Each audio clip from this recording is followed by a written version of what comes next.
문재인 정부가 출범했잖아요. 이제 민주당 정권이 출범했는데 결론은 아주 단순합니다. 우리는 운명 공동체인 거예요. 원래부터. 예를 들면 문재인 정부가 실패했다. 그러면 다음이 있냐? 없어요. 맞습니다. 그건 초보 정치학이죠. 그래서 문재인 정부 성공 또 민주당 정권의 성공, 정권 재창출 이게 이루어지지 않으면 우리의 다음 희망도 사라지는 겁니다. 그러니까 성공해야 돼요. 그런 측면에서 제가 문하고 비문 자꾸 구분하길래 나도 그렇게 굳이 얘기하면 문바일 수밖에 없다. 아하. 왜냐하면 민주당이 낸 대표 선수예요.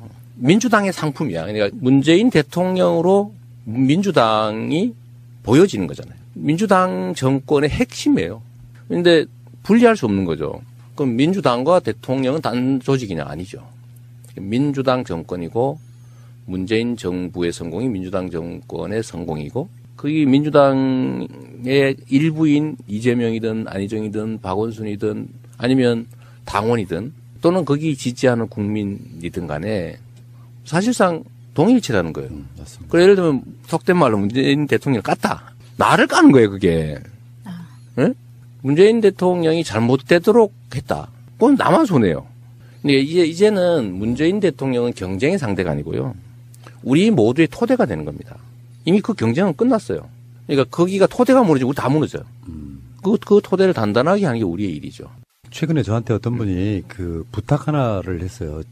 물론 행사가 취소되긴 했는데 광화문 행사에 진행하는 뭐가 하나 있었잖아요. 거기 가서 꼭 해달라는 말이 그 말이었어요. 적폐 세력들이 반격이 시작돼가지고 대통령 지지율 떨어지고 있다는데 여기서 비문, 친문이 어딨냐 그 말 꼭 해달라는 거야. 아니 근데 그거는 사실 언론의 프레임이죠. 저는 언론 중에서도 우리가 좀 극복해야 될 적폐 세력이 있다고 보는 건데 경쟁 관계가 아닌데 경쟁 관계로 만드는 거예요. 그 문재인 편과 문재인 편이 세상에 어디 있습니까?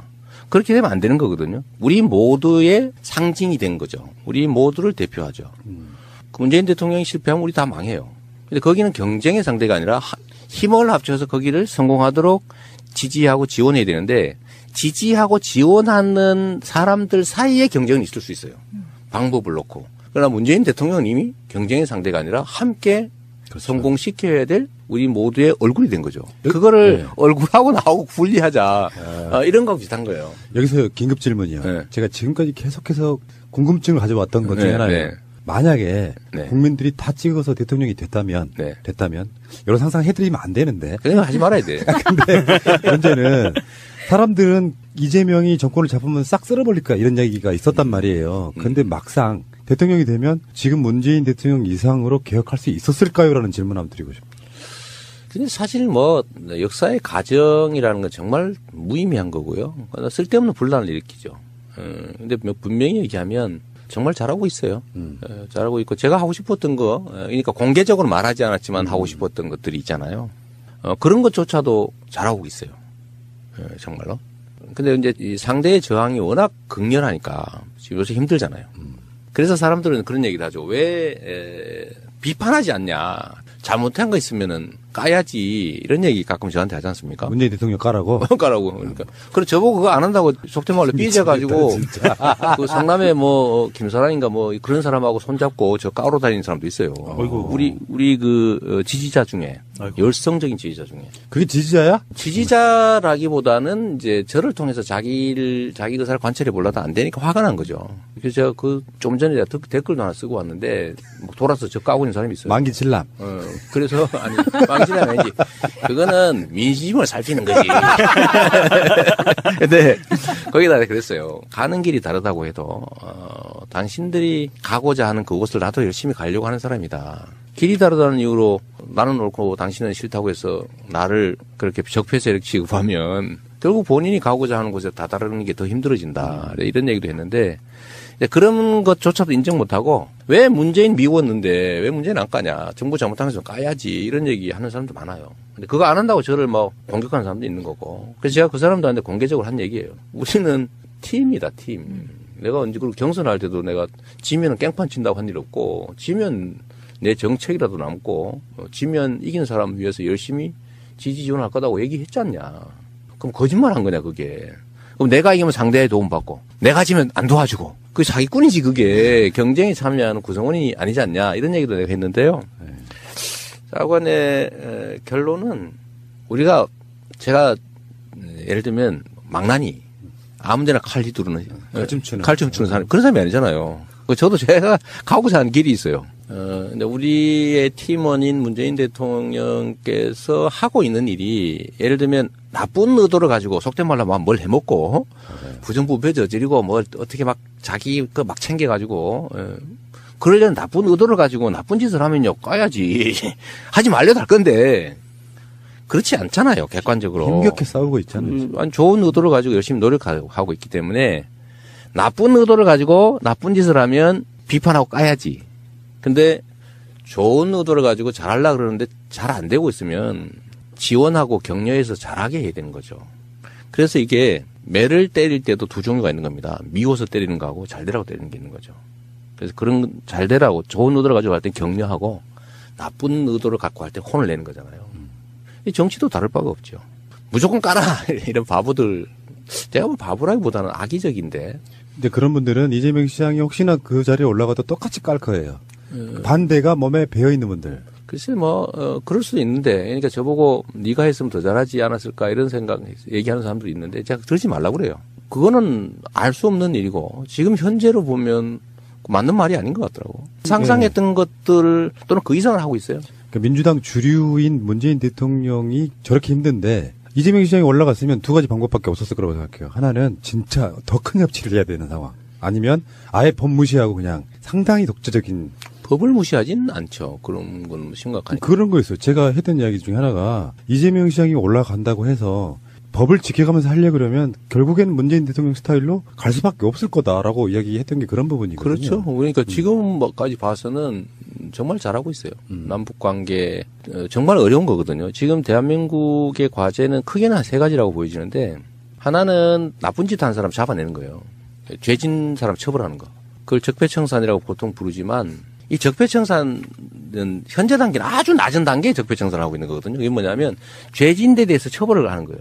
이건 적폐청산이라고 할 수도 없어요. 그냥 죄진 놈 처벌하는 거예요, 그냥. 근데 다음 단계 적폐청산은 예를 들면 부당한 구조를 개혁하는 거예요. 그 적폐거든요. 소수의 힘 있는 사람이 부당하게 다수로부터 이익을 탈취하는 거. 불공정한 경쟁 시스템. 이런 것도 적폐인데 이 단계는 가지도 못했어요, 아직은. 그 다음 해야 될 게 이제 문화를 바꾸는 거죠. 야, 이 죄짓고는 못 사는 나라구나. 공정하지 않으면 나한테 이익이 없구나. 이렇게 믿어지는 문화. 그게 제대로 된 나라거든요. 근데 여기는 전혀 못 가고 죄진 사람 처벌하는 단계인데 뭐 잘하고 있지 않습니까? 그 다음에 지금 중요한 게 결국 먹고 사는 문제예요. 경제죠. 산업, 성장 이런 얘기 하지 말고 중요한 거는 어떤 엄청난 불평등과 격차. 여기 때문에 사람들이 다 희망을 잃어버렸잖아요. 역사적으로 다 그래서 나라가 망했거든요. 분석 여러 가지 있어. 외국가 쳐들어오고 관료가 부패하고 흉년이 들고 다 이런 현상적 분석이 있는데 본질은 그 사회가 가지고 있는 자산과 기회를 특정 소수가 지나치게 독점해서 압도적 다수가 기회를 잃어버렸을 때 그럼 기근이든 아니면 외침이든 이런 걸로 해서 그게 폭발하는 거죠. 그래 망하는 거거든요. 그래서 이 경제적 불평등과 격차, 불공정 이 문제를 해소하는 거는 정말 어려워요. 근데 문제는 그게 쉽지 않다는 거죠. 그건 혁명적 에너지가 필요해요. 이 적폐청산은 혁명적 에너지 같은 게 필요 없어. 그냥 의도 갖고 열심히 하면 돼 그냥. 그 다음에 우리나라에만 고유한 심각한 문제 이제 북한 문제죠. 통일 평화 문제인데.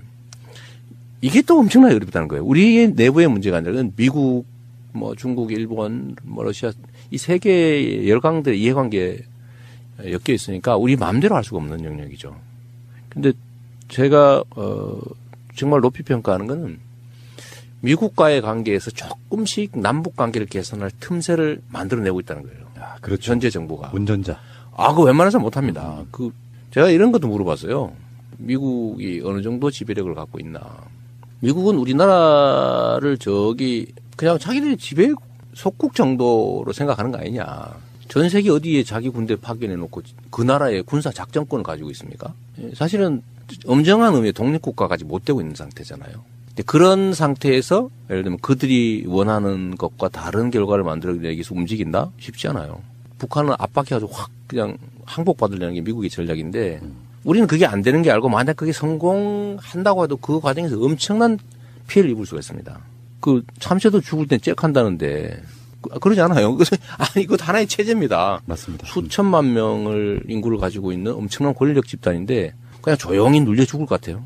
그거 아니지. 근데 그런 결국 피해는 누가 입냐? 우리가 입는 거죠. 그래서 이런 상황에서 여하튼 미국의 국가의 예를 들면 트럼프처럼 저렇게 막 무지막지하게 밀어붙이는 그 틈새 속에서 조금씩이나마 이렇게 틈새를 벌려 나가고 있어요.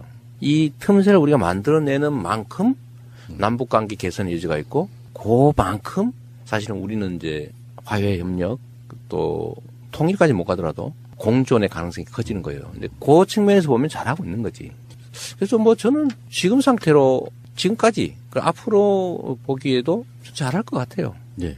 잘하게 해야지. 그리고 제가 봤을 때는 이런 부분이 있어요. 문재인, 이재명 이 두 사람은 스타일이 다를 뿐이지 개념은 똑같아요. 표현 방식이 다른 거야. 맞습니다. 예. 그러니까 결이 같다고 느끼는 거라고 생각이 들고요. 자, 이렇게 계속 문재인 대통령에 대한 공감만 표시하시면 또 재미없으니까 잠시 후에 다른 거 여쭤볼게요. 최근에 그 일어나는 이야기들 몇 가지만 여쭤볼게요. 시장님하고도 연관이 있어요. 네. 최근에 얼마 전에 이재명 시장님 고소하신 분들, 고발하신 분들 있죠. 그 중에 이제 최교일이라고 이분에 대해서 나를 고소한. 네. 네네. 그 성남 FC 관련해가지고 그것도 우리 그 소요 방송 젊은이들 방송에서 한번 쉴드를 한번 해드렸는데. 그렇군요. 그러니까 그 최교일 의원이 지금 현재 여검사 성추행 무마 의혹 바로 그 당사자잖아요. 의혹이 아니라 무마했더만. 네, 그러니까 언론이 왜 이렇게 말하는 거야? 무마 확실. 본인 오리발 이렇게 얘기해야지. 보면은 그런 검사 집단의 그런 식의 어떤 성적인 폭력이 아직도 지금 굉장히 잔존한 모양이더라고요. 분위기 들어보니까. 저는 예를 들면 저도 법조인이잖아요. 그리고 저는 연수원 동기들 선후배들이 뭐 여전히 검찰에도 많이 있고 한데 제가 그 사람들을 이렇게 개인적으로 보면 상상이 안 돼요. 전혀 그럴 사람들이 아니야. 그리고 그런 사람은 없었고. 근데 이 최교일이나 여기서 뭐 얘기되던 안택은 뭐 이런 사람들 얘기를 들어보면 상가집에 가가지고 문상 가서 속된 말로 주물럭 했다는 거 아닙니까? 그것도 유부녀를요. 유부녀를 그것도 임신 중이었대요. 그랬대. 그리고 초임도 아니고 한 7, 8년 된 중견 검사였던가 봐요.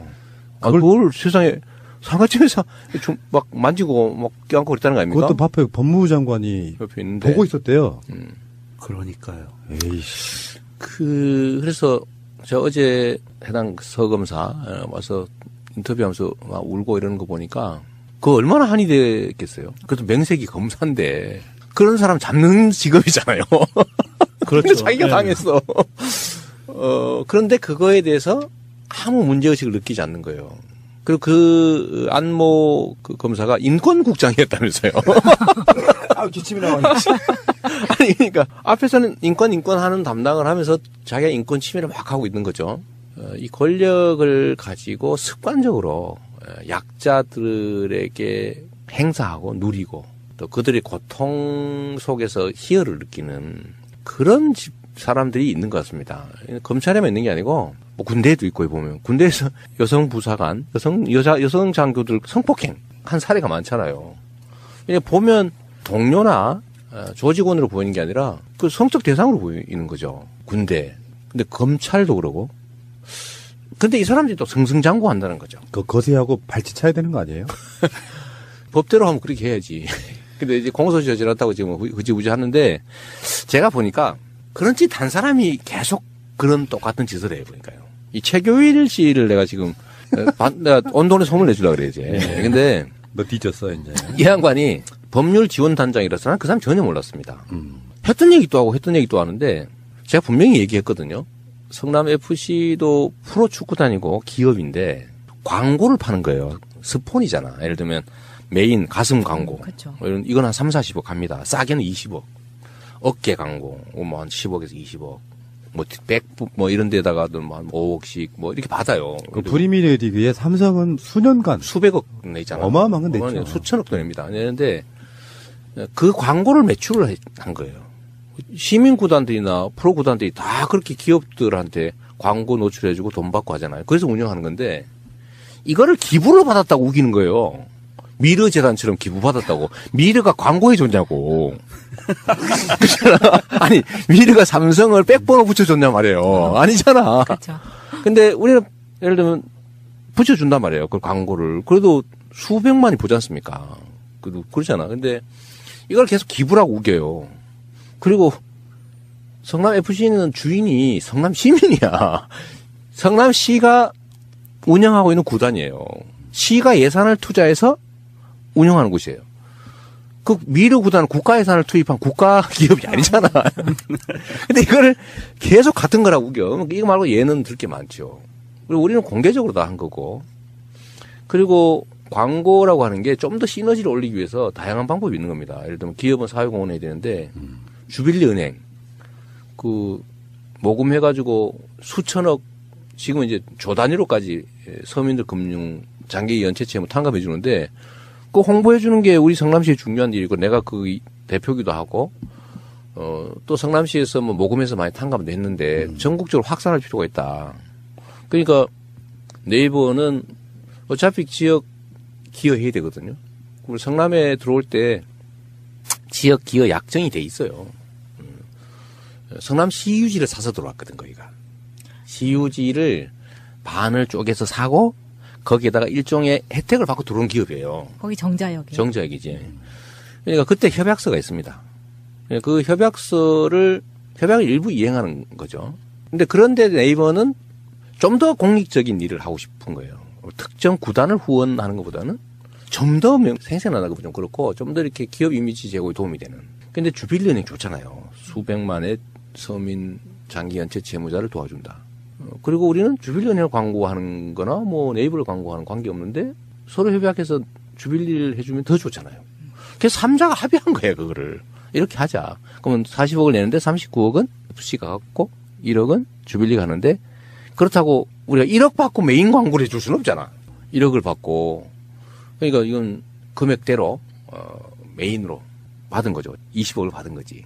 그걸 또 3자 합의했다고 우리가 다 언론에 다 공개를 해서 이렇게 합의했습니다. 멋있다고. 그때 언론, 체육계 이런 데서 이야, 정말 엄청난 새로운 모델이다. 그러고 막 칭찬하고 그랬다고. 그때는 새누리당이 가만히 있었어. 그때 만약에 문제가 있었으면 박근혜가 날 가만뒀겠냐고요. 그렇죠. 그러니까 이게 그 억지 쓰는 거지. 또 있어. 그 사람들이 한 얘기 중에요. 자금 세탁 의혹이 있다 이런 얘기 있어요. 자금 세탁을 기자회견에서 공개적으로 합니까? 네, 여기서 이렇게 40억을 주고 그중에 39억을 우리가 받아가지고 이렇게 광고는 하고 이렇게 합니다. 이렇게 해서 자금 세탁하는 그 자금 세탁 개념에 해당이 안 되잖아요. 그게 세탁은 몰래 하는 거지. 숨기는 거잖아요. 같은 이슈인데 이명박은 그런 거 잘하잖아요. 그리고 몰래 하죠, 몰래. 우리는 그건 또 하나 있어요. 건축 허가를 내준 대가로 해준 거 아니냐 이런 얘기해요. 이건 내가 아직 공개적으로 얘기 안 한 얘기인데 네이버가 절반의 땅을 사서 입주를 하고 난 3,000평 남아있는 시유지가 또 있습니다. 근데 그 시유지가 못 쓰고 있는 거예요. 그래서 우리가 그 기업을 유치하자. 기왕이면 공공청사 질 것도 없고. 근데 기업 유치를 했는데 그 땅값을 우리가 엄청나게 비싸게 올려놨어요. 팔라고. 거의 평당 3천만 원 가까이. 옛날에는 되게 싸게 팔았지. 근데 이번에는 우리가 좀 비싸게 하고 했는데 기업들이 워낙 비싸고 그러니까 잘 안 들어와요. 그래서 우리가 네이버에 너희들 돈도 많고 한데 다른 데 있는 기업들 관련 기업들 다 모아서 여기다 확장해라. 설득을 한 거죠 우리가. 기업 유치를 한 거야. 그래서 거기가 사준 거야 쉽게 말하면. 우리는 왜냐하면 그때 당시에 이걸 매각해서 빚도 갚아야 됐고 기업도 유치해야 되고 빈 땅을 놔두느니 그럼 일자리도 생기고 하다못해 세금도 더 늘어나니까 기업을 유치해야 되잖아요. 그러니까 거기를 기업을 유치하는 조건으로 매각을 했기 때문에 그 건물 짓는다고 건축허가 신청 들어오면 안 해줍니까? 해줘야 되잖아. 그거는 그 대지인데 업무 상업 용지로 매각을 했으니까 당연히 업무 상업 시설 건축허가 신청이 들어오면 해줘야 되고 안 해주면 손해배상 해줘야 돼요. 그러니까 법률적으로 보면 광고를 안 해줘도 허가는 무조건 해줘야 돼. 이게 어떻게 광고를 해주는 조건으로 허가를 해줬다는 말을 할 수가 있습니까? 근데 이거를 문제는 무식한 국회의원이 했으면 이해해. 무식한 국회의원이 했으면. 그런데 홍준표 변호사잖아. 경남FC 구단주였잖아. 아, 그러네, 진짜. 그러네. 아니, 본인도 경남FC 후원, 거기는 광고도 아니고 후원, 그러니까 공짜로 받는. 후원 5억 받았다, 3억 받았다. 이게 맨날 언론에다 사진 찍어서 광고하고 그랬거든요. 근데 우리는 그런 거 한 일 없어. 광고 매출을 한 거예요. 최교일. 법률지원단장, 변호사, 검사 출신이잖아. 다 알고 있는 거예요. 이게 자기들이 한 얘기가 말도 안 되는 소리라는 거 알면서 국민한테 거짓말을 해가지고 이재명이를 공경에 처하게 해보자. 라고 한 건데 제가 그래서 이 사람들한테 하는 얘기입니다. 국민을 그렇게 거짓말에 속아 넘어가는 바보 멍충이로 생각하지 마라. 너네 그러다 망했다. 그러다 탄핵당했다. 그렇지. 그러다 지금 당이 없어지게 생겼는데 지금 니네들 계속 이 짓 하면 진짜 완벽하게 없어진다. 그래서 제가 그걸 보여주려고 그러죠. 국민은 촛불 이전의 국민이 아니고 촛불을 들고 스마트폰으로 무장해서 박근혜 정권을 무너뜨린 위대한 집단 지성체다. 홍준표가 그렇게 해도 먹히지가 않는 게 안 먹혀요. 3, 40년 전하고 그러니까 환경이 완전히 달라졌잖아요. 말씀하신 대로 스마트폰이나 인터넷을 마음대로 쓸 수 있기 보면 다 때문에 아는데. 그냥 찾으면 나오는데 계속 예전과 같은 방법으로 그렇게 왜곡시키고 공격을 하는 거죠. 이 손바닥으로 하늘을 가리고 있는 거죠. 퇴임 후의 일인데라고 하면서 이재명 1,800억 시민 배당 추진 논란. 왜 하냐고요? 이거는 우리 시민들한테 보여줘야 되는 거죠. 저는 여전히 지금도 성남시장이고 올해 사업 기획을 다 해야 되는 사람이고요. 지금 현재 생긴 수익을 어떻게 처리할지에 대한 기본 방침도 정해야 됩니다. 다음에 한 사람 마음대로 해라 그러면 안 되는 거죠. 이거는 5,500억은 사실 제가 시장이 안 됐으면 그냥 민간인하고 정치꾼들 몇씩 나눠 먹었을 거예요. 제가 그걸 뺏었잖아요. 뺏어서 만든 과외 수입이고 그중에서 1,800억 말고 920억, 2,600억 이거는 공원도 만들고 그 터널 다리 그 길도 만들고 했으니까 1,800억 정도는 우리 시민들한테 직접적으로 혜택을 주자라는 생각을 작년부터 하고 있었어요. 작년 초부터. 그런데 이거를 지금 정하지 않으면 지금 용역도 줘야 되는데 그냥 몰래 할 수는 없잖아요. 그래서 당연히 저는 이 처분 방향은 정해야 된다. 뭐 내가 시장을 계속 할지 뭐 그만둘지야 또 두고 봐야 되겠지만 그냥 계속 하세요. 아니 계속 하는 사람이 많아 성남에는 뭐 하려고 그때 골치 아프게 그런 거 하냐고 성남시장 계속 해달라고 얼마 전에 동사무소 갔더니 웬 할머니 저한테만 매달리는 거예요. 그냥 시장 계속 해주면 안 돼? 아니, 방법이 하나 있어. 성남이 광역시가 되면 경기도지사나 레벨이 같아져요. 레벨이 같아도 그 똑같은 일 할 필요는 없는 거죠. 그런데 제가 보여주고 싶은 거는 18만 원, 뭐 가구당 한 6, 70만 원, 이렇게 뭐 팔자고 치는 돈이겠어요. 그러나 제가 꼭 하나 증명해 보이고 싶은 게 선거 잘하면, 정치 잘하면 자다가도 떡이 생긴다. 그러네. 이걸 보여주는 거예요. 맞아요, 맞아요. 자다가 지금 벼락 많이 맞잖아, 지금 우리가. 이게 잘못 뽑고 사실은 감시 안 하고 방치해놨더니 IMF 오게 만들고 말해요. 그리고 온 국민이 거지 됐잖아요. 자다가 벼락 맞은 거거든? 근데 잘해놨더니 감시 좀 잘했더니 관심 가졌더니 자다 보니까 진짜 떡이 생겼어. 이게 얼마나 큰 차이입니까? 맞습니다. 예. 그러니까 이게 지방자치라는 게 이렇게 중요하다. 민주주의라는 게 이렇게 중요하다. 대리인을 잘 뽑고 잘 감시하고 책임을 잘 묻는 게 이렇게 직접적으로 우리의 삶을 바꿀 수 있다. 하늘과 땅의 차이를 만들어낼 수 있다는 거를 하나의 증거로 보여주라는 거죠. 그 증거 중에 가장 좋은 게 현금이 생기는 게 현금이요. 최고의 증거 아닙니까? 그렇죠. 현금. 근데 그것도 뭐 지역화표를 주면 받는 사람도 좋아, 동네 뭐 재래시장도 좋아, 경제 살아서 또 좋아. 맞습니다. 많이 좋잖아요. 예. 얼마나 좋아.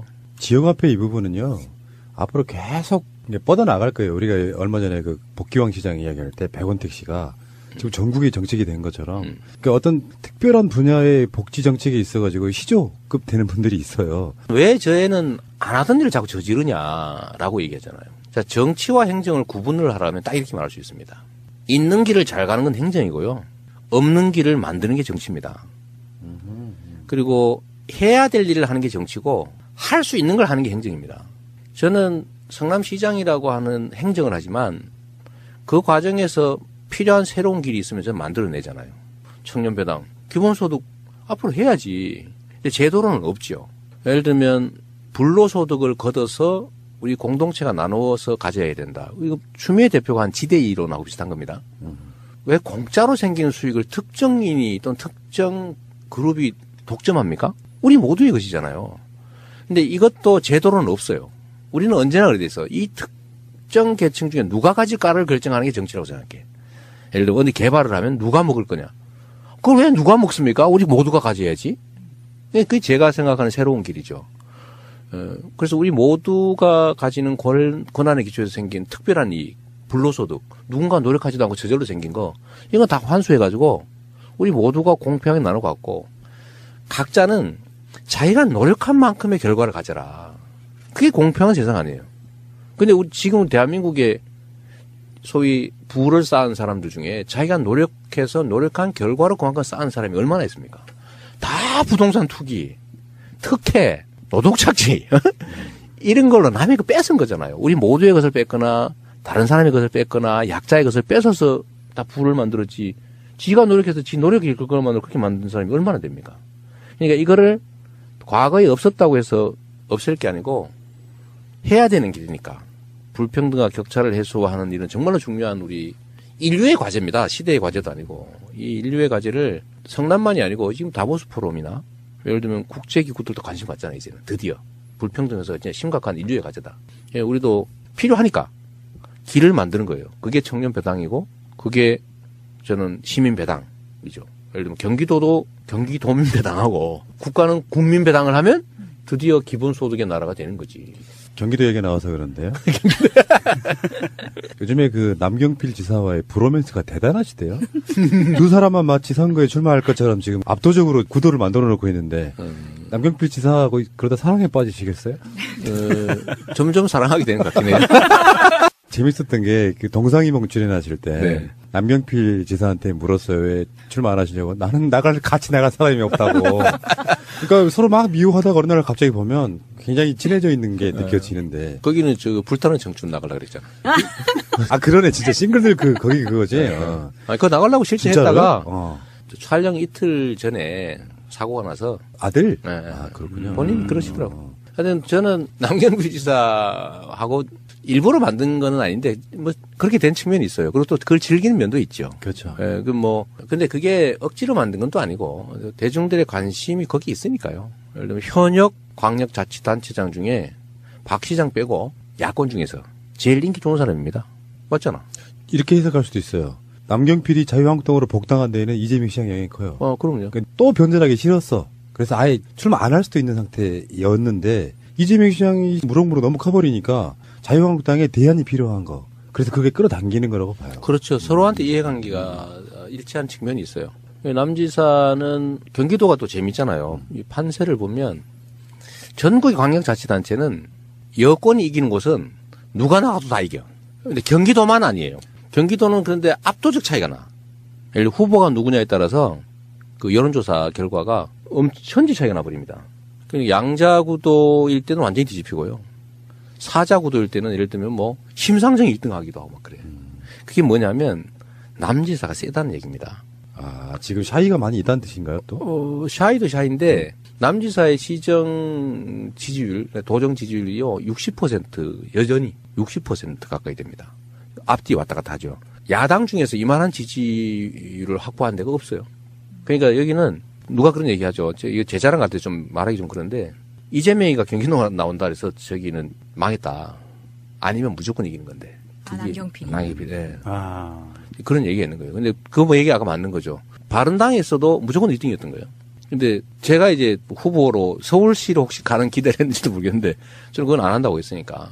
이렇게 하니까 1대1 구도를 안 만들면 가능성이 없어진 거죠. 전혀 안 보이니까 결국 복당했다고 보이시고. 제가 경기도의 뭐 선거 결과를 얘기하기는 좀 그런데 하여튼 경기도가 좀 특수합니다. 인구도 워낙 많은 데다가 1350만이죠. 대한민국의 4분의 1인데 여기가 정말 특이해요. 사람 따라 왔다 갔다 해요. 후보의 당 따라 결론이 나지 않아요. 그 1월달 여론조사 결과 그렇잖아요. 거기에 남경필 지사의 사실 경쟁력이 숨어 있는 겁니다.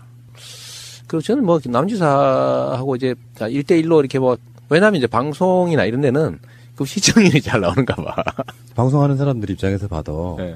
그런 구도로 싸움을 붙여야 나오거든요. 그렇죠. 근데 다른 데는 그럴 만한데 그치 마땅치 않잖아요. 자, 그러면은 진짜 중요한 건요. 나가시면 될 것 같아요. 에이 무슨 소리예요. 아니, 왜 그러냐면 이제 대선 후보로서의 후광도 분명히 있는 거고 워낙에 나는 입지전적인 인물이라고 우리가 이야기 계속 하고 있잖아요. 기초단체장이 대선 후보가 되는 경우는 정말 드문 경우잖아요. 없지 처음이죠. 앞으로도 없을지도 모르는데 그 정도로 자기의 어떤 내공이랄까 이런 거를 보여주신 분 입장에서 진짜 중요한 건 내부 경선일 수도 있다. 그렇지 않습니까? 네, 그렇죠. 근데 민주당 주류의 어떤 지원을 받을 수 있느냐라든지 지금 민주당의 당원이 한 160만 된다고 하는데 그 당심을 어떻게 얻느냐라든지 여러 가지 문제 속에서 1번 타자로 나오신 전해철 의원은 내부 경선은 내가 더 통과할 자신 있다 이렇게 말씀을 하시거든요. 뭐 그럴 수도 있죠. 네. 그럴 수도 있고 경선이란 낙관할 일은 아니에요. 그 양기대 시장 또 전해철 의원 또 훌륭한 분들이잖아요. 그런데 저는 그런 건 이제 고려할 필요가 있어요.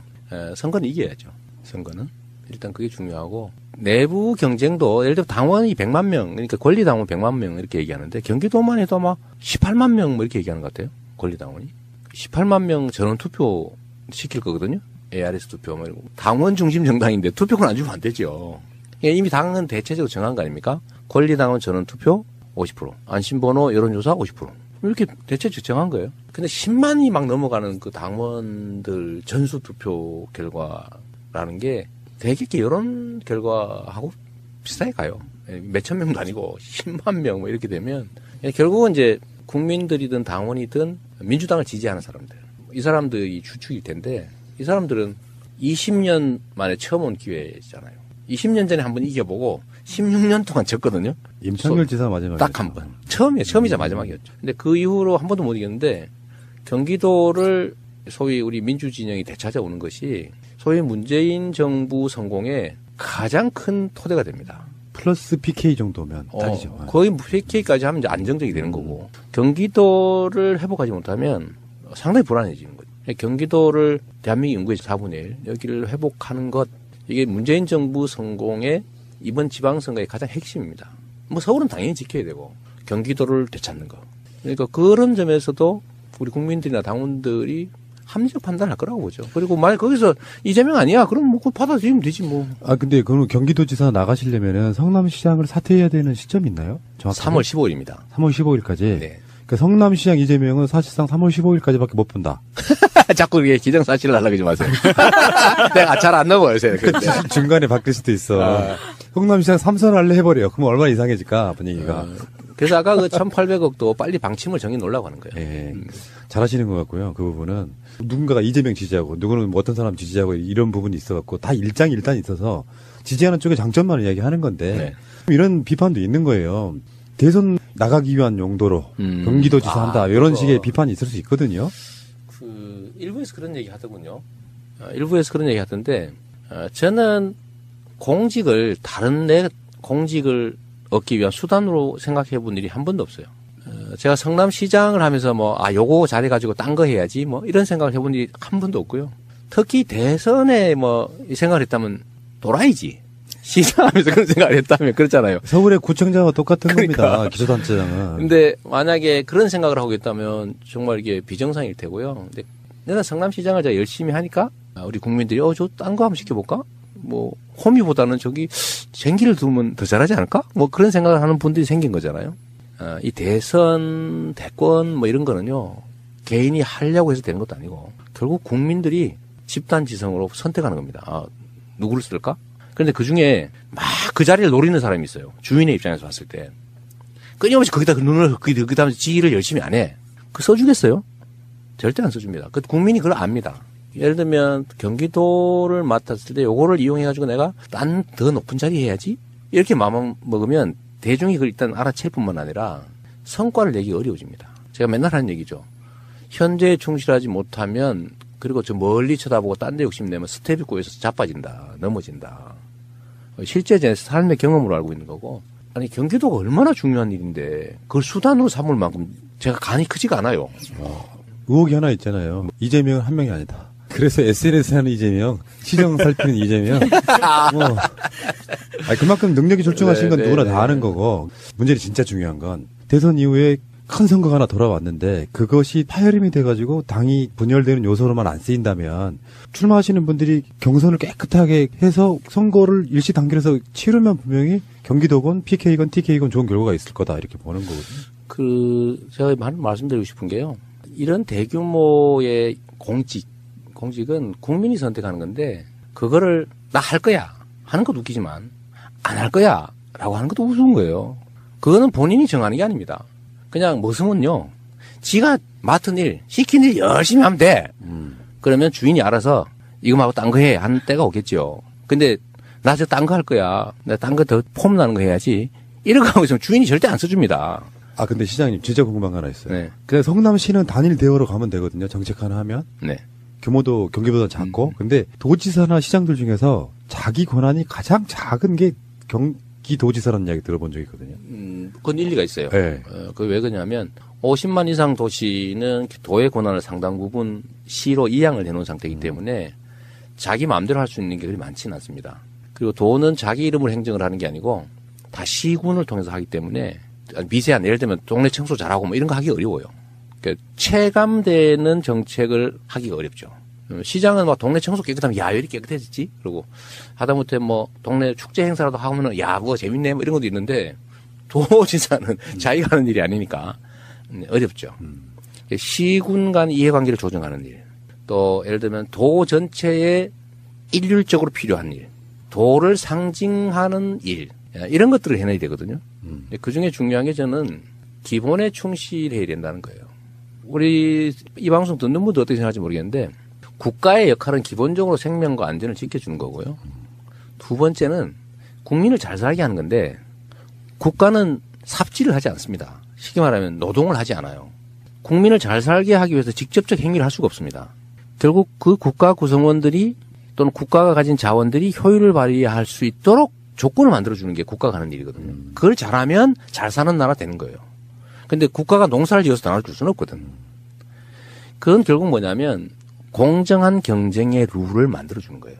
즉 기본에 충실한 나라가 흥하는 나라입니다. 국가가 일자리가 생길 수 있는 환경을 조성하는 거죠. 근데 그게 다 기본에 가는 겁니다. 경쟁을 해도 뭐 효과도 없고 중소기업 해봐야 맨날 뺏기기나 하고 노동을 아무리 열심히 해도 맨날 그냥 손가락 빨고 야근, 특근, 잔업 맨날 해도 먹고 살기 죽도록 어렵고 이런 나라에서 무슨 희망이 있겠어요? 그러니까 그런 기본을 튼실하게 갖추는 거. 이게 이제 광역자치단체가 할 일 같습니다. 근데 그런 면에서 보면 오히려 그러니까 상대적으로 적은 게 맞아요. 시장은 지가 다 할 수 있거든. 그러니까. 근데 도는 시군을 통해서 해야 돼. 재미는 좀 덜 할 것 같아요. 재미는 덜하죠. 재미는 덜한데 분명히 총량으로서의 역할은 큽니다. 이재명 시장의 단점 하나 말씀드려볼까요? 너무 똑똑해요. 그러니까 인터뷰할 때 불편해. 그러니까 잠깐 쉬는 틈을 안 줘. 언제 치고 들어갈 때지 모르겠어. 노는 얘기 하나 해줄게 그러면. 네. 성남시가 돈이 많아서 복지 정책 많이 한다 이런 얘기 있잖아. 이것도 일종의 프레임인데 자 예를 하나 들어볼게요. 고등학생들한테 교복 주는 거 이게 돈 많아서 하는 것 같이 생각되지만 전혀 아닙니다. 30만 원이거든요. 근데 학생이 최대 8,000명이에요. 10,000명 채워가면 30억이죠. 국민 시민 1인당 얼마예요? 100만 명이니까 3,000원입니까? 그렇죠. 예. 1인당 3,000원이죠. 1인당 3,000원. 만약에 제가 어디라고는 안 하고 어디 군 하나 군 예를 들면 인구 7만 되는 군이 있다고 쳐보세요. 거기에 예산이 보통 3, 4천억 됩니다. 정부에서 주는 예산이 있거든요. 거기에 고등학교 입학생 몇 명 될 것 같아요? 500명. 500명밖에 안 됩니다. 그러면 1억 5천이면 돼요. 4천억 중에 1억 5천 못 만듭니까? 비율로 따지면 훨씬 더 적어요. 1인당 예산은. 예를 들면 청년배당내 그 얘기 되었는데 성남 100억 들거든요. 24세한테 100만 원씩 주느라고. 10,000명이니까. 그럼 아까 7만 되는 군에 24세 청년 몇 명 되겠어요? 그거 없잖아 시골이니까. 한 400명 되겠지. 그럼 4억이 4억. 4천억 중에 4억 얼마입니까? 0.1%입니다. 그럼 산후조리비 우리 50만 원씩 주는데 성남이 한 8,000명 정도 하니까 40억 좀 들죠. 근데 그 동네는 얼마 몇 명 낳겠어요? 300명도 안 나요. 100명도 안 될 것 같은데. 300명 쳐주면 그 1억 5천이야. 4천억 예상 중에서 1억 5천 없네 이거죠. 그러니까 이게 결국 마음 문제입니다. 근데 그런 건 예를 들면 도 단위에서 시행하기 너무 쉽지. 그러네요. 도에서 예를 들면 예산 부담 절반 해주고 시군이 절반 하라 그러면 그럼 거의 예산 안 들고 하는 거죠. 생각보다 복지 정책이 돈 드는 게 아닙니다. 세력으로만 봐도 경기도라고 하는 상징적 서울을 둘러싸고 있는 뭐 최근에 남경필 지사가 뭐 서울하고 경기도를 함부로 묶는 뭐 정책 이런 것도 지향하고 있던데. 근데 그 진짜 그 얘기도 안 해야 돼. 네. 광역 서울도로 경기도를 서울에 편입하자 그거 아닙니까? 근데 첫째로는 경기도의 자긍심에 관한 문제입니다. 경기도는 경기도 이름을 쓴 지가 1000년이에요. 1000년 고도입니다. 올해가 정명천년, 그러니까 경기도 이름 지은 1000년이 됐네요. 네? 경기도 생긴 지 1000년이라고 쉽게 말하면 새로운 1000년을 시작해야 되는데 서울로 편입을 하자니 없애버리죠. 서울을 경기도로 편입해야지. 그래서 생각을 해도 그렇게 해야 되는 거죠. 경기도의 가장 심각한 문제는 정체성 부족입니다. 사람들이 경기도민이라고 생각하지 않아요.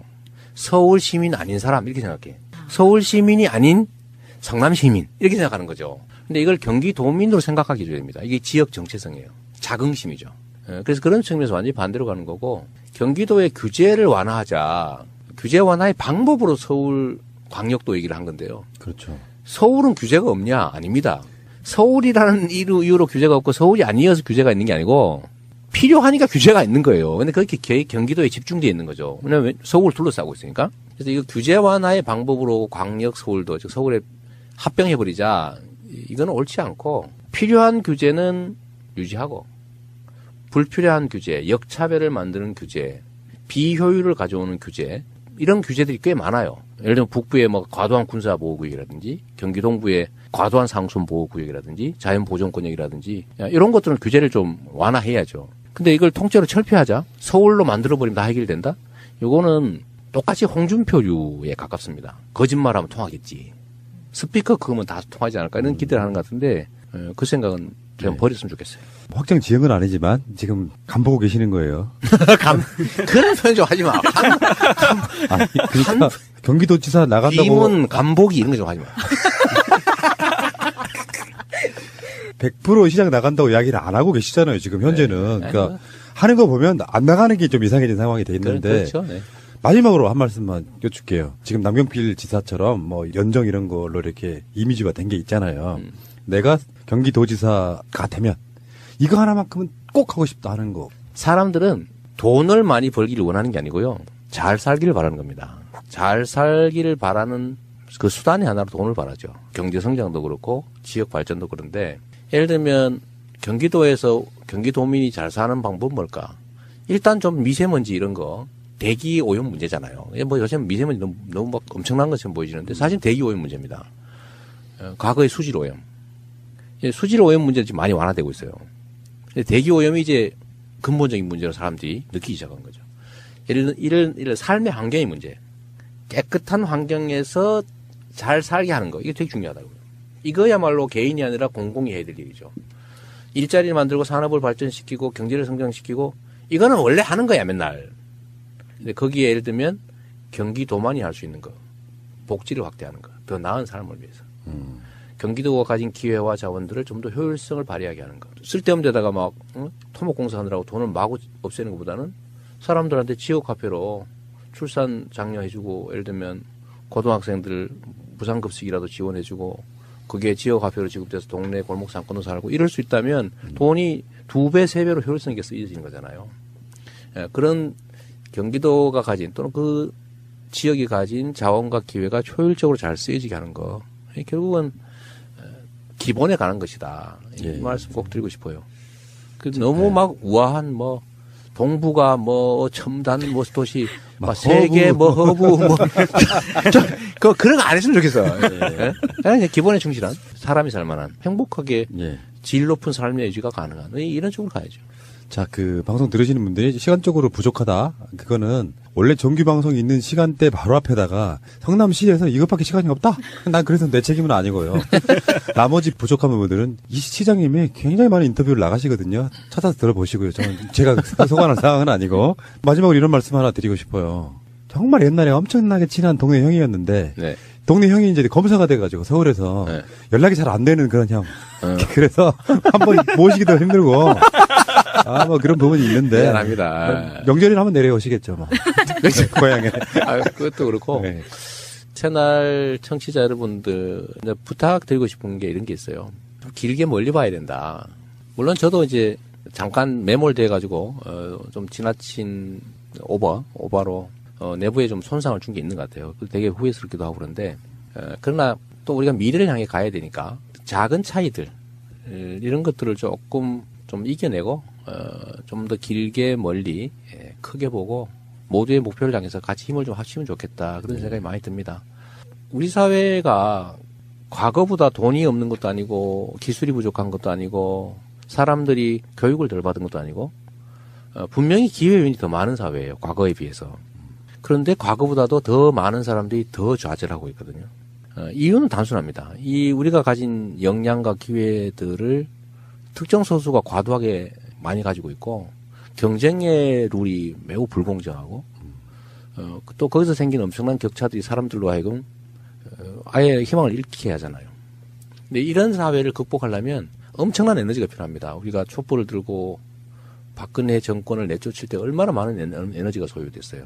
그러니까 앞으로 우리가 해야 될 격차를 해소하고 공정한 사회로 합리적인 사회로 만드는 일도 엄청난 에너지가 필요합니다. 그런데 좋은 측면과 나쁜 측면이 있죠. 좋은 측면은 우리가 한번 이겨봤다는 거예요. 총칼을 들지 않고도 촛불만 들고도 거대한 적폐 세력의 머리를 우리가 떼어냈잖아요. 이제 몸통이 남아있어 파내야 되지만 그런 측면에서 우리는 승리의 경험이 있는 거예요. 앞으로도 우리가 의지를 갖고 함께 행동하면 만들 수 있다. 이런 희망이 있는 거고 또 하나는 이런 엄청난 에너지가 투여되지 않으면 바뀌지 않는다는 거예요. 지금 바로 반격하고 있잖아요. 저 사람들 신났다고 지금 도망가다가 지금 되돌아서 막 반격하고 있어요. 제가 이럴 때 우리가 어떤 태도를 취해야 되느냐. 우리가 단결해야죠. 전투는 끝나지 않았어요. 아직도 싸움은 끝나지 않아서 계속 싸워야 되는데 거기서 제일 중요한 요소는 우리의 단결이죠. 힘을 모으는 거예요. 서로 믿어주는 거죠. 그리고 적에 대해서 상대에 대해서 두려워하지 말아야 됩니다. 저는 홍준표나 뭐 최교일이나 이 사람들이 쏘는 총을 물총이라고 생각해요. 물총인데 맞아도 아무것도 아니야 사실은. 맞닥뜨리면. 근데 그걸 두려워하잖아요. 저거 맞으면 우리 죽는지도 모른다. 이 생각을 하고 피하지 않습니까? 저게 엄청난 무기가 되는 거예요. 그렇죠. 공포심. 네, 공포심이죠. 그래서 이 상대의 저항이라고 하는 게 실제로는 별거 아니다. 왜냐하면 그게 진리에도 어긋나고 상식에도 어긋나고 정의에도 어긋나는 잘못된 거니까. 그런데 왜 그들이 힘을 얻냐? 우리가 외면하기 때문이죠. 두려워하기 때문에 그런 거예요. 그래서 우리가 두려워하지 않고 외면하지 않고 우리가 힘을 합쳐서 맞닥뜨려서 대응하면 우리가 원하는 나라, 저는 그 나라에 갈 수 있다고 봐요. 제가 말하는 나라, 정치적으로 보면 지금은 부패하고 무능하고 부정의한 집단하고 좀 그래도 정상적인 좀 생활이 가능한 사회 만들자고 하는 이 상식적인 집단의 투쟁 단계라고 봅니다. 근데 그 사람들이 보수라고 그러고 우리는 진보로 몰리잖아요. 저는 몰린다고 보거든요. 우리 진보 아니에요. 우리 예를 들면 민주당 정도는 대개 중도 보수 정도라고 봐야 되는데 이제 저 사람들, 가짜 보수들, 적폐 세력들이 완전히 청산되고 나면 그 다음에 이제 새로운 장이 열리죠. 소위 제대로 된 보수, 정상적 보수, 제대로 된 진보 진영이 경쟁하는 관계가 올 겁니다. 그럴 때는 과거에는 쟤네들은 나쁜 길로, 나쁜 쪽으로 가자고 했고 우리는 좋은 쪽으로 가자고 하니까 타협의 여지가 없어요. 싸워야 돼. 나쁜 쪽으로 안 가려면. 그런데 우리가 앞으로는 다 좋은 쪽으로 가자는데 이 길을 통해서 좋은 쪽으로 길을 갈 거냐, 저 길을 통해서 좋은 쪽으로 갈 거냐의 경쟁 관계라면 사실 어딜 가도 상관없습니다. 그럴 때는 그야말로 대화가 가능하죠. 그게 합리적 경쟁 사회죠. 그래서 민주당 정도가 제대로 된 보수의 영역을 맡고 정의당이나 뭐 예를 들면 노동당이든 뭐 녹색당이든 이런 쪽들이 진보 영역을 맡아서 그 두 가지가 제대로 경쟁을 하면 나라가 비로소 정상적인 상태가 돼요. 제가 꿈꾸는 대한민국의 짧은 미래는 이런 겁니다. 그게 이번 지방선거, 다음 총선, 그 다음에 거기에 연동되어 있는 다음 대선이죠. 예. 다음 총선과 대선은 사실 연동되어 있습니다. 그리고 지방선거도 다음 지방선거도 똑같죠. 사실 운명은 이번이 아니고 다음 총선입니다. 다음 총선과 대선에서 나라의 운명이 결정나겠죠. 비정상과 정상이 싸우는 그야말로 반지의 제왕 시대로 갈 거냐 아니면 합리적 영역에서 방법을 달리하는 합리적 경쟁이 가능한 상식 사회가 될 거냐. 그 운명이 결정나는 다음 총선 대선입니다. 첫 번째가 이제 이번 지방선거니까 그래도 자신감 갖고 서로 믿어주고 손잡고 같이 가면 좋겠다. 그 말씀 꼭 드리고 싶어요.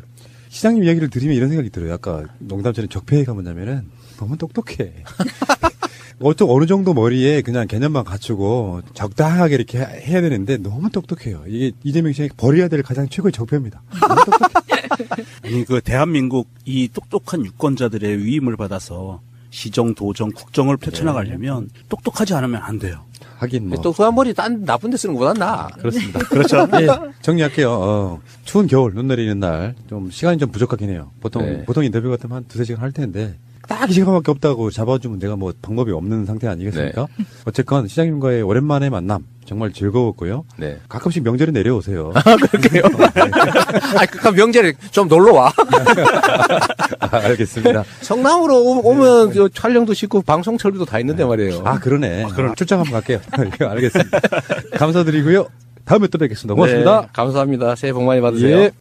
문재인 정부가 출범했잖아요. 이제 민주당 정권이 출범했는데 결론은 아주 단순합니다.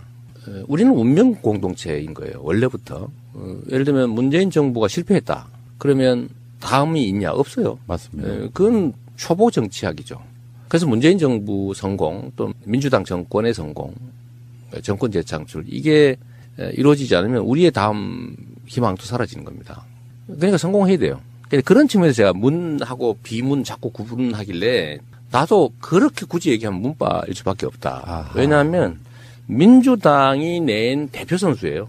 민주당의 상품이야. 그러니까 문재인 대통령으로 민주당이 보여지는 거잖아요. 민주당 정권의 핵심이에요. 그런데 분리할 수 없는 거죠. 그럼 민주당과 대통령은 단 조직이냐? 아니죠. 민주당 정권이고 문재인 정부의 성공이 민주당 정권의 성공이고 그게 민주당의 일부인 이재명이든 안희정이든 박원순이든 아니면 당원이든 또는 거기 지지하는 국민이든 간에 사실상 동일치라는 거예요. 맞습니다. 그래 예를 들면 속된 말로 문재인 대통령을 깠다. 나를 까는 거예요, 그게. 네? 문재인 대통령이 잘못되도록 했다. 그건 나만 손해요. 근데 이제는 문재인 대통령은 경쟁의 상대가 아니고요. 우리 모두의 토대가 되는 겁니다. 이미 그 경쟁은 끝났어요. 그러니까 거기가 토대가 무너지고 우리 다 무너져요. 그 토대를 단단하게 하는 게 우리의 일이죠. 최근에 저한테 어떤 분이 그 부탁 하나를 했어요. 물론 행사가 취소되긴 했는데 광화문 행사에 진행하는 뭐가 하나 있었잖아요. 거기 가서 꼭 해달라는 말이 그 말이었어요. 적폐 세력들이 반격이 시작돼가지고 대통령 지지율 떨어지고 있다는데 여기서 비문, 친문이 어딨냐 그 말 꼭 해달라는 거야. 아니 근데 그거는 사실 언론의 프레임이죠. 저는 언론 중에서도 우리가 좀 극복해야 될 적폐 세력이 있다고 보는 건데 경쟁 관계가 아닌데 경쟁 관계를 만드는 거예요. 그 문재인 편과 문재인 편이 세상에 어디 있습니까? 그렇게 되면 안 되는 거거든요. 우리 모두의 상징이 된 거죠. 우리 모두를 대표하죠. 그 문재인 대통령이 실패하면 우리 다 망해요. 근데 거기는 경쟁의 상대가 아니라 힘을 합쳐서 거기를 성공하도록 지지하고 지원해야 되는데 지지하고 지원하는 사람들 사이에 경쟁은 있을 수 있어요. 방법을 놓고. 그러나 문재인 대통령은 이미 경쟁의 상대가 아니라 함께 그렇죠. 성공시켜야 될 우리 모두의 얼굴이 된 거죠. 그거를 네. 얼굴하고 나하고 분리하자. 이런 거하고 비슷한 거예요. 여기서 긴급 질문이요. 네. 제가 지금까지 계속해서 궁금증을 가져왔던 것 중에 네, 하나예요. 네. 만약에 네. 국민들이 다 찍어서 대통령이 됐다면 이런 상상 해드리면 안 되는데. 그냥 하지 말아야 돼. 근데 문제는 사람들은 이재명이 정권을 잡으면 싹 쓸어버릴까 이런 얘기가 있었단 말이에요. 근데 막상 대통령이 되면 지금 문재인 대통령 이상으로 개혁할 수 있었을까요? 라는 질문 한번 드리고 싶어요. 근데 사실 뭐 역사의 가정이라는 건 정말 무의미한 거고요. 쓸데없는 분란을 일으키죠. 근데 분명히 얘기하면 정말 잘하고 있어요. 잘하고 있고 제가 하고 싶었던 거 그러니까 공개적으로 말하지 않았지만 하고 싶었던 것들이 있잖아요. 그런 것조차도 잘하고 있어요. 못되고 있는 상태잖아요. 근데 그런 상태에서 예를 들면 그들이 원하는 것과 다른 결과를 만들어내기 위해서 움직인다? 쉽지 않아요. 북한은 압박해가지고 확 그냥 항복받으려는 게 미국의 전략인데 우리는 그게 안 되는 게 알고 만약 그게 성공한다고 해도 그 과정에서 엄청난 피해를 입을 수가 있습니다. 그 참새도 죽을 땐 잭한다는데 그러지 않아요. 아니, 이것 하나의 체제입니다. 맞습니다. 수천만 명을 인구를 가지고 있는 엄청난 권력 집단인데 그냥 조용히 눌려 죽을 것 같아요. 그거 아니지. 근데 그런 결국 피해는 누가 입냐? 우리가 입는 거죠. 그래서 이런 상황에서 여하튼 미국의 국가의 예를 들면 트럼프처럼 저렇게 막 무지막지하게 밀어붙이는 그 틈새 속에서 조금씩이나마 이렇게 틈새를 벌려나가고 있어요. 이 틈새를 우리가 만들어내는 만큼 남북관계 개선의 여지가 있고 그만큼 사실은 우리는 이제 화해 협력 또 통일까지 못 가더라도 공존의 가능성이 커지는 거예요. 근데 그 측면에서 보면 잘하고 있는 거지. 그래서 뭐 저는 지금 상태로 지금까지 앞으로 보기에도 잘할 것 같아요. 예. 잘하게 해야지. 그리고 제가 봤을 때는 이런 부분이 있어요. 문재인, 이재명 이 두 사람은 스타일이 다를 뿐이지 개념은 똑같아요. 표현 방식이 다른 거야. 맞습니다. 예. 그러니까 결이 같다고 느끼는 거라고 생각이 들고요. 자, 이렇게 계속 문재인 대통령에 대한 공감만 표시하시면 또 재미없으니까 잠시 후에 다른 거 여쭤볼게요. 최근에 그 일어나는 이야기들 몇 가지만 여쭤볼게요. 시장님하고도 연관이 있어요. 네. 최근에 얼마 전에 이재명 시장님 고소하신 분들, 고발하신 분들 있죠. 그 중에 이제 최교일이라고 이분에 대해서 나를 고소한. 네. 네네. 그 성남 FC 관련해가지고 그것도 우리 그 소요 방송 젊은이들 방송에서 한번 실드를 한번 해드렸는데. 그렇군요. 그러니까 그 최교일 의원이 지금 현재 여검사 성추행 무마 의혹 바로 그 당사자잖아요. 의혹이 아니라 무마했더만. 네, 그러니까 언론이 왜 이렇게 말하는 거야? 무마 확실. 본인 오리발 이렇게 얘기해야지. 보면은 그런 검사 집단의 그런 식의 어떤 성적인 폭력이 아직도 지금 굉장히 잔존한 모양이더라고요. 분위기 들어보니까. 저는 예를 들면 저도 법조인이잖아요. 그리고 저는 연수원 동기들 선후배들이 뭐 여전히 검찰에도 많이 있고 한데 제가 그 사람들을 이렇게 개인적으로 보면 상상이 안 돼요. 전혀 그럴 사람들이 아니야. 그리고 그런 사람은 없었고. 근데 이 최교일이나 여기서 뭐 얘기되던 안택은 뭐 이런 사람들 얘기를 들어보면 상가집에 가가지고 문상 가서 속된 말로 주물럭 했다는 거 아닙니까? 그것도 유부녀를요. 유부녀를 그것도 임신 중이었대요. 아, 그랬대. 그리고 초임도 아니고 한 7, 8년 된 중견 검사였던가 봐요. 아, 그걸 세상에 상가집에서 막 만지고 막 껴안고 그랬다는 거 아닙니까? 그것도 앞에 법무부 장관이 옆에 있는데. 보고 있었대요. 그러니까요. 에이씨. 그래서 저 어제 해당 서검사 와서 인터뷰하면서 막 울고 이러는 거 보니까 그거 얼마나 한이 됐겠어요. 그래도 명색이 검사인데 그런 사람 잡는 직업이잖아요. 그런데 자기가 당했어. 그런데 그거에 대해서 아무 문제의식을 느끼지 않는 거예요. 그리고 그 안모 그 검사가 인권국장이었다면서요. 아, 기침이 나와요. 아니, 그러니까 앞에서는 인권 하는 담당을 하면서 자기가 인권 침해를 막 하고 있는 거죠. 이 권력을 가지고 습관적으로 약자들에게 행사하고 누리고 또 그들의 고통 속에서 희열을 느끼는 그런 사람들이 있는 것 같습니다. 검찰에만 있는 게 아니고 뭐 군대에도 있고 보면 군대에서 여성 부사관, 여성 장교들 성폭행 한 사례가 많잖아요. 보면 동료나 조직원으로 보이는 게 아니라 그 성적 대상으로 보이는 거죠. 군대. 근데 검찰도 그러고. 근데 이 사람들이 또 승승장구한다는 거죠. 그 거세하고 발치 차야 되는 거 아니에요? 법대로 하면 그렇게 해야지. 근데 이제 공소시 저질렀다고 지금 흐지부지 하는데 제가 보니까 그런 짓 한 사람이 계속 그런 똑같은 짓을 해요. 보니까요. 이 최교일 씨를 내가 지금 내가 언론에 소문을 내주려고 그래, 이제. 근데 너 뒤졌어, 이제. 이 양반이 법률 지원 단장이라서 난 그 사람 전혀 몰랐습니다. 했던 얘기 또 하고 했던 얘기 또 하는데 제가 분명히 얘기했거든요. 성남 FC도 프로 축구단이고 기업인데 광고를 파는 거예요. 스폰이잖아. 예를 들면 메인 가슴 광고. 그렇죠. 이건 한 3, 40억 갑니다. 싸게는 20억. 어깨 광고 뭐 한 10억에서 20억. 뭐 백북 뭐 이런 데다가도 뭐 한 5억씩 뭐 이렇게 받아요. 그 프리미어 리그에 삼성은 수년간 수백억 내잖아. 어마어마한 건 냈죠. 수천억 돈입니다. 내는데 그 광고를 매출을 한 거예요. 시민 구단들이나 프로 구단들이 다 그렇게 기업들한테 광고 노출해주고 돈 받고 하잖아요. 그래서 운영하는 건데 이거를 기부를 받았다고 우기는 거예요. 미르 재단처럼 기부받았다고. 미르가 광고해 줬냐고. 아니 미르가 삼성을 백번호 붙여줬냐 말이에요. 아니잖아. 그렇죠. 근데 우리는 예를 들면 붙여준단 말이에요. 그 광고를. 그래도 수백만이 보지 않습니까? 그래도 그렇잖아. 근데 이걸 계속 기부라고 우겨요. 그리고 성남 FC는 주인이 성남 시민이야. 성남시가 운영하고 있는 구단이에요. 시가 예산을 투자해서 운영하는 곳이에요. 그 미르 구단은 국가 예산을 투입한 국가 기업이 아니잖아. 근데 이거를 계속 같은 거라고 우겨. 이거 말고 얘는 들 게 많죠. 그리고 우리는 공개적으로 다 한 거고. 그리고 광고라고 하는 게 좀 더 시너지를 올리기 위해서 다양한 방법이 있는 겁니다. 예를 들면 기업은 사회공헌 해야 되는데 주빌리 은행 그 모금해가지고 수천억 지금 이제 조 단위로까지 서민들 금융 장기 연체 채무 탕감해 주는데 그 홍보해 주는 게 우리 성남시의 중요한 일이고 내가 그 대표기도 하고 또 성남시에서 뭐 모금해서 많이 탕감도 했는데 전국적으로 확산할 필요가 있다. 그러니까 네이버는 어차피 지역 기여해야 되거든요. 그리고 성남에 들어올 때 지역 기여 약정이 돼 있어요. 성남 시유지를 사서 들어왔거든, 거기가. 시유지를 반을 쪼개서 사고 거기에다가 일종의 혜택을 받고 들어온 기업이에요. 거기 정자역이. 정자역이지. 그러니까 그때 협약서가 있습니다. 그래서 그러고 생각해요. 하나는 진짜 더 큰 협치를 해야 되는 상황. 아니면 아예 법 무시하고 그냥 상당히 독재적인. 법을 무시하진 않죠. 그런 건 심각하니까. 그런 거 있어요. 제가 했던 이야기 중에 하나가 이재명 시장이 올라간다고 해서 법을 지켜가면서 하려고 그러면 결국에는 문재인 대통령 스타일로 갈 수밖에 없을 거다라고 이야기했던 게 그런 부분이거든요. 그렇죠. 그러니까 지금까지 봐서는 정말 잘하고 있어요. 남북 관계 정말 어려운 거거든요. 지금 대한민국의 과제는 크게는 한 세 가지라고 보여지는데 하나는 나쁜 짓 한 사람 잡아내는 거예요. 죄진 사람 처벌하는 거. 그걸 적폐청산이라고 보통 부르지만 이 적폐청산은 현재 단계는 아주 낮은 단계의 적폐청산을 하고 있는 거거든요. 이게 뭐냐면 죄진 데 대해서 처벌을 하는 거예요.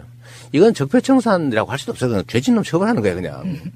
근데 다음 단계의 적폐청산은 예를 들면 부당한 구조를 개혁하는 거예요. 그 적폐거든요. 소수의 힘 있는 사람이 부당하게 다수로부터 이익을 탈취하는 거. 불공정한 경쟁 시스템. 이런 것도 적폐인데 이 단계는 가지도 못했어요, 아직은. 그 다음 해야 될 게 이제 문화를 바꾸는 거죠. 야, 이 죄짓고는 못 사는 나라구나. 공정하지 않으면 나한테 이익이 없구나. 이렇게 믿어지는 문화. 그게 제대로 된 나라거든요. 근데 여기는 전혀 못 가고 죄진 사람 처벌하는 단계인데 뭐 잘하고 있지 않습니까? 그 다음에 지금 중요한 게 결국 먹고 사는 문제예요. 경제죠. 산업 뭐 성장 이런 얘기 하지 말고 중요한 거는 어떤 엄청난 불평등과 격차. 여기 때문에 사람들이 다 희망을 잃어버렸잖아요. 역사적으로 다 그래서 나라가 망했거든요. 뭐 분석 여러 가지 있어. 뭐 외국가 쳐들어오고 뭐 관료가 부패하고 뭐 흉년이 들고 다 이런 현상적 분석이 있는데 본질은 그 사회가 가지고 있는 자산과 기회를 특정 소수가 지나치게 독점해서 압도적 다수가 기회를 잃어버렸을 때 그럼 뭐 기근이든 아니면 외침이든 뭐 이런 걸로 해서 그게 폭발하는 거죠. 그래 망하는 거거든요. 그래서 이 경제적 불평등과 격차, 불공정 이 문제를 해소하는 거는 정말 어려워요. 근데 문제는 그게 쉽지 않다는 거죠. 그건 혁명적 에너지가 필요해요. 이 적폐청산은 혁명적 에너지 같은 게 필요 없어. 그냥 의도 갖고 열심히 하면 돼 그냥. 그 다음에 우리나라에만 고유한 심각한 문제 이제 북한 문제죠. 통일 평화 문제인데 이게 또 엄청나게 어렵다는 거예요. 우리의 내부의 문제가 아니라 미국, 뭐 중국, 일본, 뭐 러시아 이 세계 열강들의 이해관계에 엮여 있으니까 우리 마음대로 할 수가 없는 영역이죠. 근데 제가 정말 높이 평가하는 거는 미국과의 관계에서 조금씩 남북 관계를 개선할 틈새를 만들어내고 있다는 거예요. 아, 그렇죠. 현재 정부가. 운전자. 그거 웬만해서 못합니다. 제가 이런 것도 물어봤어요. 미국이 어느 정도 지배력을 갖고 있나. 미국은 우리나라를 그냥 자기들의 지배 속국 정도로 생각하는 거 아니냐. 전 세계 어디에 자기 군대 파견해 놓고 그 나라의 군사 작전권을 가지고 있습니까? 사실은 엄정한 의미의 독립국가까지 정말로. 근데 이제 이 상대의 저항이 워낙 극렬하니까 지금 요새 힘들잖아요. 그래서 사람들은 그런 얘기를 하죠. 왜 비판하지 않냐. 잘못한 거 있으면은 까야지. 이런 얘기 가끔 저한테 하지 않습니까? 문재인 대통령 까라고? 까라고. 그러니까. 그래, 저보고 그거 안 한다고 속된 말로 삐져가지고. 그 성남에 뭐, 김사랑인가 뭐, 그런 사람하고 손잡고 저 까로 다니는 사람도 있어요. 어이구. 우리 지지자 중에. 아이고. 열성적인 지지자 중에. 그게 지지자야? 지지자라기보다는 이제 저를 통해서 자기 의사를 관찰해 보려다 안 되니까 화가 난 거죠. 그래서 제가 좀 전에 댓글도 하나 쓰고 왔는데, 뭐 돌아서 저 까고 있는 사람이 있어요. 만기칠남. 그래서, 망신이 아니지. 그거는 민심을 살피는 거지. 근데, 거기다 그랬어요. 가는 길이 다르다고 해도, 당신들이 가고자 하는 그곳을 나도 열심히 가려고 하는 사람이다. 길이 다르다는 이유로 나는 옳고 당신은 싫다고 해서 나를 그렇게 적폐 세력 취급하면 결국 본인이 가고자 하는 곳에 다다르는 게 더 힘들어진다. 이런 얘기도 했는데 그런 것조차도 인정 못하고 왜 문재인 미웠는데 왜 문재인 안 까냐. 정부 잘못한 것은 까야지. 이런 얘기 하는 사람도 많아요. 근데 그거 안 한다고 저를 뭐 공격하는 사람도 있는 거고. 그래서 제가 그 사람들한테 공개적으로 한 얘기예요. 우리는 팀이다, 팀. 내가 언제 그리고 경선할 때도 내가 지면은 깽판 친다고 한 일 없고 지면 내 정책이라도 남고 지면 이긴 사람 위해서 열심히 지지 지원할 거다고 얘기했지 않냐. 그럼 거짓말 한 거냐 그게. 그럼 내가 이기면 상대의 도움받고 내가 지면 안 도와주고 그게 사기꾼이지 그게. 경쟁에 참여하는 구성원이 아니지 않냐 이런 얘기도 내가 했는데요. 자관의 결론은 제가 예를 들면 망나니 아무데나 칼 휘두르는 칼춤 추는 사람 그런 사람이 아니잖아요. 저도 제가 가고자 하는 길이 있어요. 근데 우리의 팀원인 문재인 대통령께서 하고 있는 일이 예를 들면 나쁜 의도를 가지고 속된 말로 막 뭘 해먹고 부정부패 저지르고 뭘 어떻게 막 자기 그 막 챙겨가지고 그러려는 나쁜 의도를 가지고 나쁜 짓을 하면요 까야지 하지 말려도 할 건데 그렇지 않잖아요 객관적으로. 힘겹게 싸우고 있잖아요. 아니, 좋은 의도를 가지고 열심히 노력하고 있기 때문에 나쁜 의도를 가지고 나쁜 짓을 하면 비판하고 까야지. 근데 좋은 의도를 가지고 잘하려고 그러는데 잘 안 되고 있으면 지원하고 격려해서 잘하게 해야 되는 거죠. 그래서 이게 매를 때릴 때도 두 종류가 있는 겁니다. 미워서 때리는 거하고 잘 되라고 때리는 게 있는 거죠. 그래서 그런 잘 되라고 좋은 의도를 가지고 할 때 격려하고 나쁜 의도를 갖고 할 때 혼을 내는 거잖아요. 이 정치도 다를 바가 없죠. 무조건 까라 이런 바보들 제가 보면 바보라기보다는 악의적인데. 근데 그런 분들은 이재명 시장이 혹시나 그 자리에 올라가도 똑같이 깔 거예요. 반대가 몸에 배어 있는 분들. 글쎄 그럴 수도 있는데 그러니까 저보고 네가 했으면 더 잘하지 않았을까 이런 생각 얘기하는 사람들이 있는데 제가 그러지 말라고 그래요. 그거는 알 수 없는 일이고 지금 현재로 보면 맞는 말이 아닌 것 같더라고. 상상했던 것들 또는 그 이상을 하고 있어요. 그러니까 민주당 주류인 문재인 대통령이 저렇게 힘든데 이재명 시장이 올라갔으면 두 가지 방법밖에 없어요.